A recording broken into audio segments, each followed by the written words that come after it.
അന്യായമായ വൈദ്യുതി ചാർജ് വർധനവിനെതിരെ യൂത്ത് ലീഗ് എടപ്പാൾ KSEB ഓഫീസിന് മുന്നിൽ ഉപരോധ സമരം നടത്തി.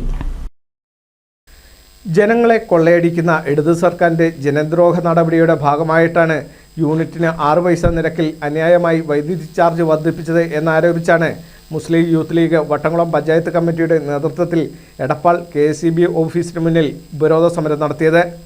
ഓഫീസിലേക്ക് കടക്കാൻ ശ്രമിച്ച പ്രവർത്തകരും പോലീസും തമ്മിൽ ഉന്തും തള്ളും ഉണ്ടായി. നേതാക്കൾ ഇടപെട്ട് പ്രവർത്തകരെ പിന്തിരിപ്പിച്ചു. ഉപരോധ സമരം തവനൂർ നിയോജകമണ്ഡലം Muslim youth league vice president പത്തിൽ സിറാജ് ഉദ്ഘാടനം ചെയ്തു. Vattamkulam panchayat youth league president Rafeeq Chainur അധ്യക്ഷത വഹിച്ചു.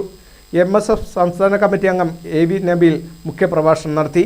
KP Khader Pasha, MM Sajeer, Sulaiman മൂദർ, Jafar Pottur, Akbar Panachickal, Siraj Naduvattom, PV Akbar, Jaseel കുറ്റിപ്പല, Shaiju Nellissery, UK Shafi, P Shefeeq, Adil Naduvattom തുടങ്ങിയവർ നേതൃത്വം നൽകി.